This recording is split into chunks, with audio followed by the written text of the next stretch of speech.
90-mečio viduryje Steve'as Irvinas išgarsėjo kaip populiarios televizijos laidos Krokodilų medžiotojai vedėjas.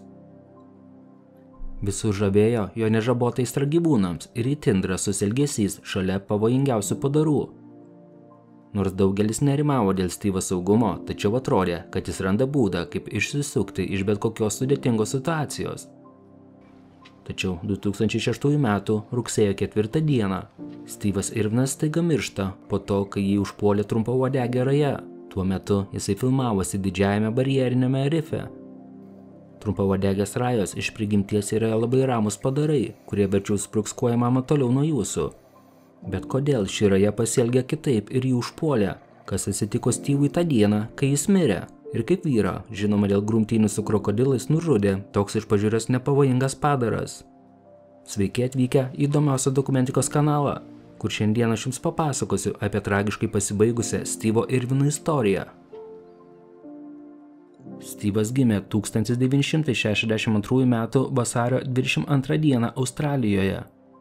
Jam buvo lemta dirbti su laukinė gamta, jo abudu tėvai buvo žinomi gyvūnų mylėtojai.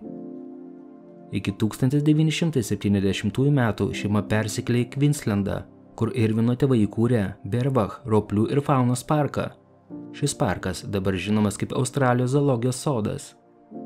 Steve'as augo šalia gyvūnų ir atrodė, kad jis įgijo šeštąjį pojūtį, būdamas šalia šių padarų. Savo pirmą nuodingą gyvatę jisai pagavo būdamas vos 6 metų, o būdamas 9 jisai grūmėsi su pirmuoju krokodilu, prižiūrimas tėvo. Turėdamas tokį laukinį auklėjimą, nenuostabu, kad Steve'ui užaugus jisai tapo laukinės gamtos ekspertu. Jisai buvo tarsi Tarzano ir Indiana Joneso mišinys. 1991 metais Steve'as atsitiktinai susipažino su amerikiečių gamtininkė Terry Raines, jai besilankant parke, kurį įkūrė jo tėvai. Tuo metu parko valdymą buvo perėmęs Steve'as. Tai buvo meilė iš pirmo žvilgsnio, pora susituokė vos po 9 mėnesių. Netrukus po to, kai pora susituokė, Steve'as Irvinas pradėjo traukti žiniasklaidos dėmesį. 90-ojo dešimtmečio pradžioje jisai su žmona pradėjo filmuotis naujame seriale Krokodilų medžiotojas. Tapęs labai populiariu Australijoje, serialas galiausiai buvo pristatytas Jungtinėse valstijose 90-ųjų pabaigoje.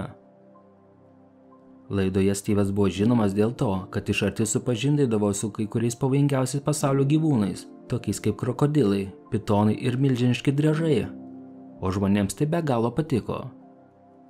Steve'o meilė gamtai ir ganėtinai ekstremalus bendravimas su laukiniais gyvūnais padarė jį mylimą tarptautinę įžymybę. Tačiau, kai jo šlovė išaugo, visuomenė pradėjo abejoti jo metodais, kurie būdavo apibūdinami kaip neapgalvoti. Ypatingas pasitikėjimas savimi kartais tarytum aptemdydavo jo sveiką protą ir jo sprendimus.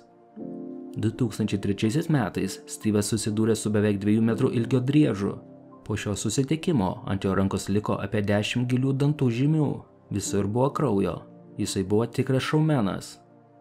2004 metų sausį Steve'as sukėlė žmonių pasipiktinimą, po to, kai jis maitino krokodilą, o kitoje rankoje laikė savo sūnų Robertą, kuriam buvo vos mėnuo. Irvinas vėliau atsiprašė už tokį elgesį ir teigė, kad dėl kameros kampo krokodilas atrodė daug arčiau negu buvo iš tikrųjų. Jis teigia, kad niekada nekels tikro pavojaus savo vaikams, nors Steve'as Irvinas tvirtino, kad jis visą laiką išlieka atsargus, jo toks elgesys su gyvūnais galiausiai ir pražudė. 2006 m. rugsėjo 4 diena Steve'as Irvinas su savo filmavimo grupe išvyko prie didžiojo barjerinio rifo, kur turėjo nufilmuoti naują serialą Vandenyno mirtiniausias. Praėjus kiek daugiau nei savaitei nuo filmavimo pradžios, Steve'as ir jo komanda iš pradžių planavo filmuoti sceną su tigriniu rykliu. Tačiau neradę ryklių, jis nusprendė atskiram projektui nufilmuoti 2 metrų ilgio trumpuodegę dygliuotąją rają. Planas buvo, kad Steve'as priplaukė prie gyvūno ir kamera fiksuoja akimirką, kai raja nuplaukė. Niekas negalėjo numatyti to, kas netrukus nutiko. Užuot nuplaukusi, raja priplaukė prie Steve'o krūtinės ir kelis kartus smogė jam į krūtinę savo 30 cm ilgio dygliu. Dyglys perėjo per krūtinę, kaip karštas peilis per sviestą.